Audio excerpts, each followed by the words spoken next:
El misterio de las matemáticas. El aprendizaje de las matemáticas supone, junto a la lectura y la escritura, uno de los aprendizajes fundamentales de la educación elemental, dado el carácter instrumental de estos contenidos. De ahí que entender las dificultades en el aprendizaje de las matemáticas se haya convertido en una preocupación manifiesta de buena parte de los profesionales dedicados al mundo de la educación, especialmente si consideramos el alto porcentaje de fracaso que presentan en este contenido los alumnos y alumnas que terminan la escolaridad obligatoria. A esto hay que añadir que la sociedad actual, cada vez más desarrollada tecnológicamente, demanda con insistencia niveles altos de competencia en el área de matemáticas. Algunos interrogantes que nos hacemos son: ¿por qué rinden más unos estudiantes que otros? ¿Influye el lenguaje en el aprendizaje de las matemáticas? ¿O por qué hay tanto fracaso escolar en matemáticas? Para dar respuesta a cómo y quién debe enseñar matemática, han nacido en los últimos años gran cantidad de congresos, jornadas y encuentros que han llenado páginas y páginas, llegando siempre a la misma conclusión: la enseñanza de las matemáticas está en crisis. La enseñanza de las matemáticas no es una tarea simple. Hay muchas incertidumbres e interrogantes que quedan por responder.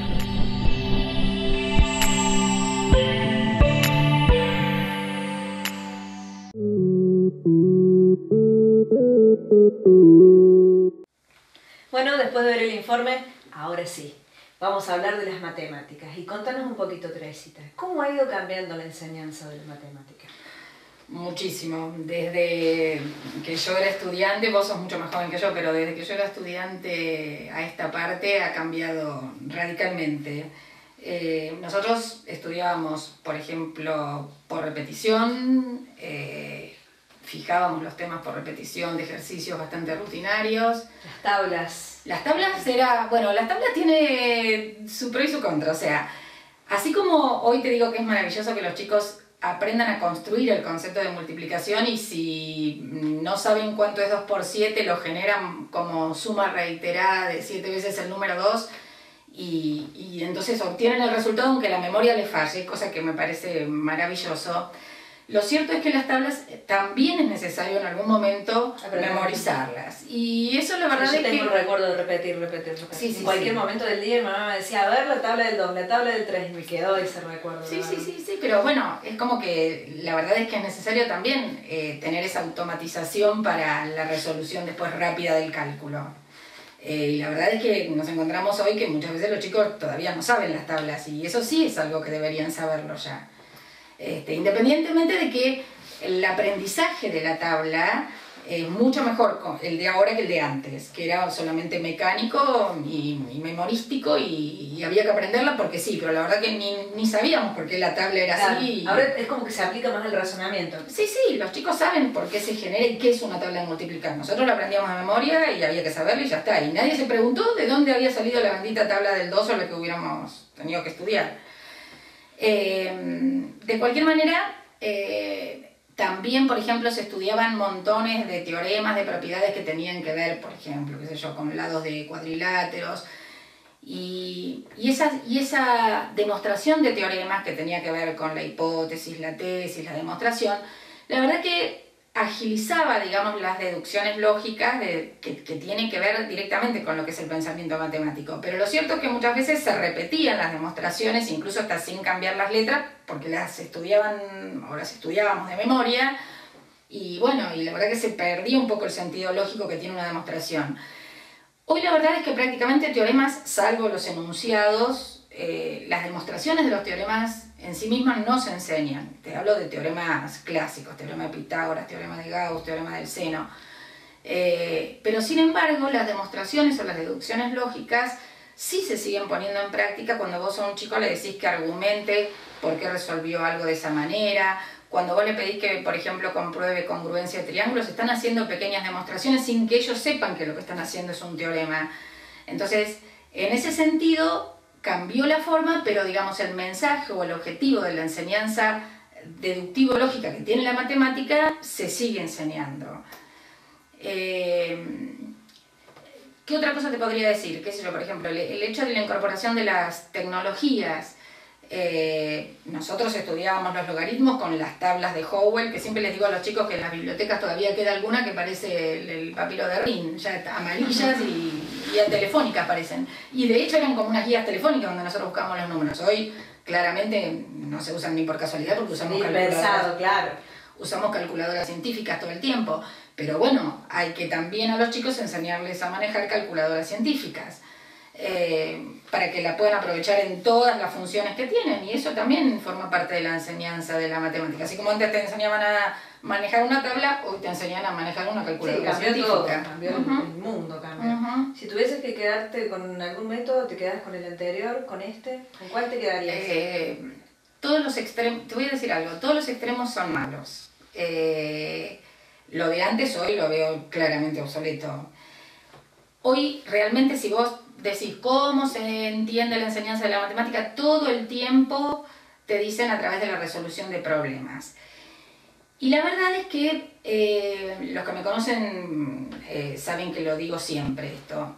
Es importante que los chicos aprendan a resolver problemas, pero hay dos cosas en la resolución, en la enseñanza de la resolución de problemas. Primero, el obstáculo que presenta el problema en sí. Y segundo, el contenido que está implícito en ese problema que vos le estás dando a los chicos y que es el que tienen que aprender. Entonces, toda la enseñanza, como muchas veces se insiste ahora, a través de la resolución de problemas, yo no estoy de acuerdo. Yo creo que hay que buscar siempre un punto medio, donde sí es bueno presentar una situación problemática como disparador para enseñar un tema, pero después el contenido se tiene que dar, se tiene que explicar, se tiene que afianzar, se tiene que fijar, y eso va a permitir que después puedas seguir resolviendo nuevas situaciones problemáticas. Pero yo no soy de la idea, y en esto a lo mejor estoy bastante en contra de muchas de las nuevas orientaciones, la verdad que tengo mi argumentación para decirlo.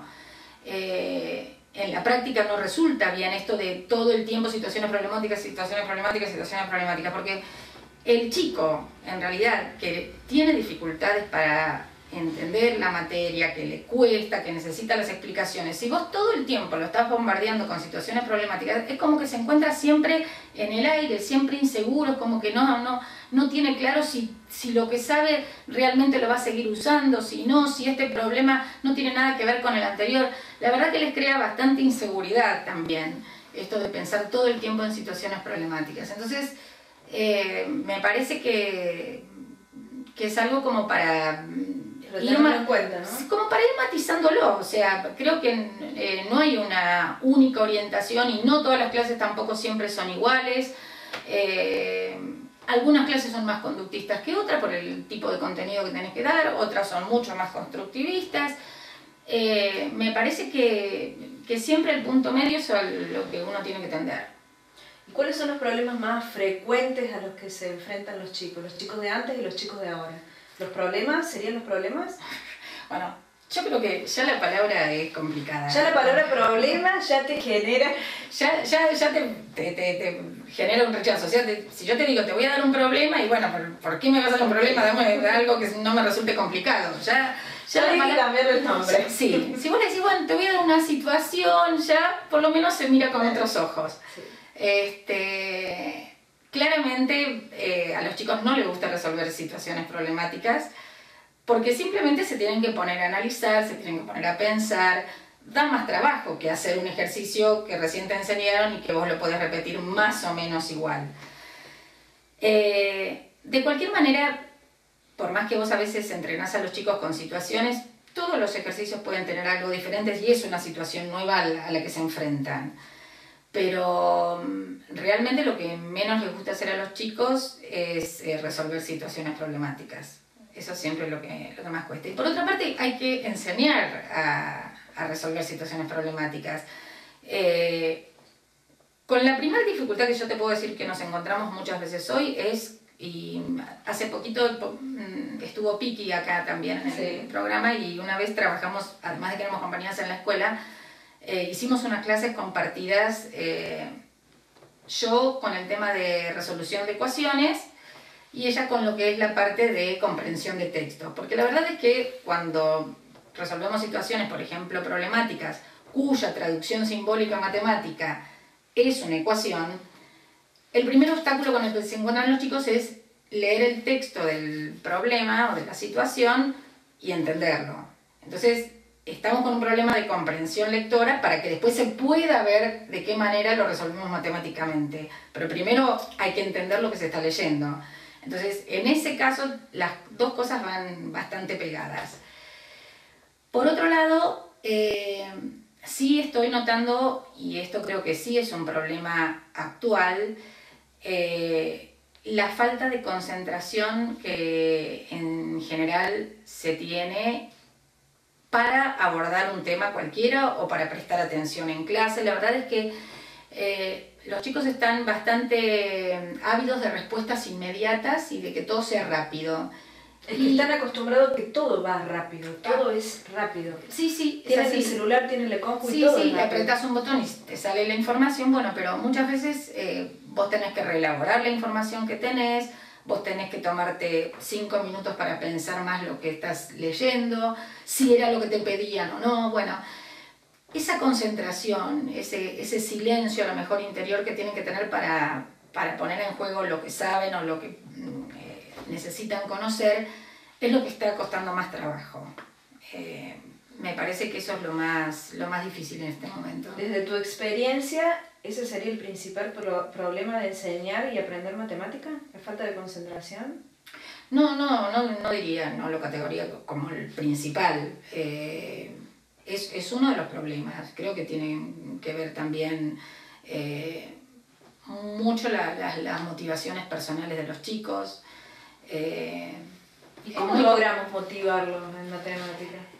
Bueno, ¿es un desafío? Sí, es un desafío, claramente es un desafío. Yo creo que lo primero que tienen que ver los alumnos en vos es que vos sos una persona, una docente que está bien preparada para dar los temas, que te puedan preguntar lo que quieran y que van a tener una respuesta que los satisfaga.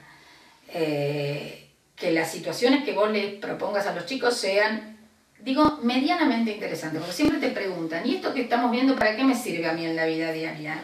Es la pregunta siempre la del millón. La pregunta del millón. La pregunta del millón.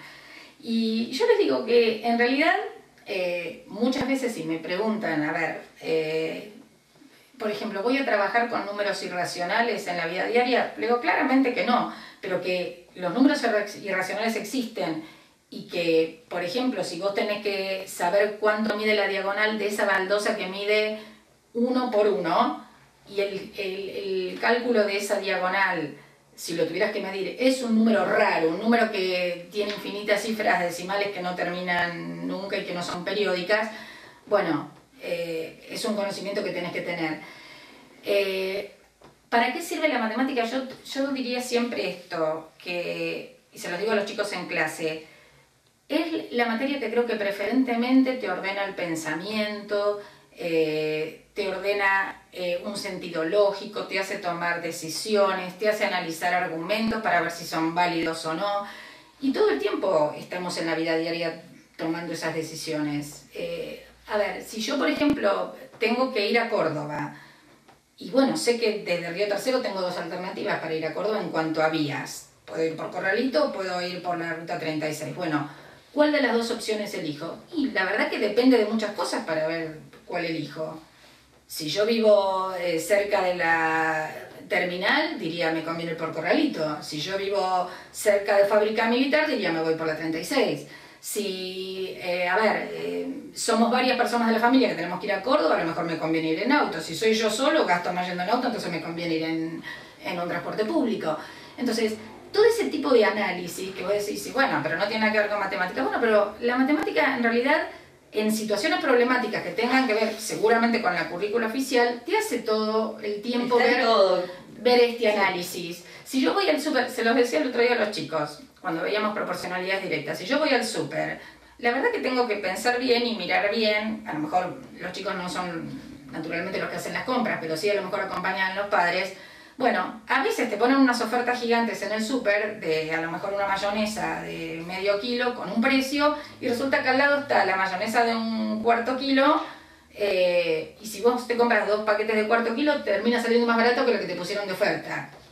Y bueno, es cuestión de analizarlo y de pensarlo, pero bueno, creo que esas cosas se las tenemos que decir a los chicos. Claro. Y ahí que van a encontrar el atractivo, por ahí lo van a ver más interesante, ¿no? Sí, sí, sí.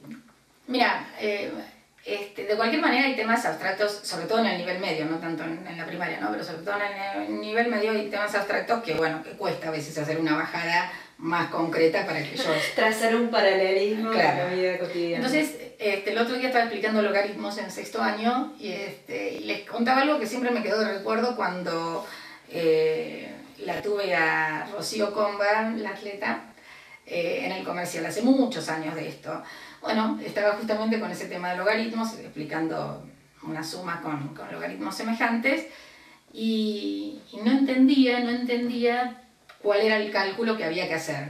¿Por qué? Simplemente porque se nombraba la palabra logaritmos. Entonces le dije, mira Rocío, olvídate que estamos hablando de logaritmos, pensá que donde acá está escrito en el pizarrón la palabra logaritmo, dice la bala que arrojas vos. Entonces tenés media bala, más 2 balas, más 3 balas. ¿Podés saber cuántas balas tenés? Ah, sí, claro. Bueno, le digo, entonces, ¿hiciste el cálculo con las balas? Bueno, ahora la palabra bala no existe, existe la palabra logaritmo y el resultado es el mismo.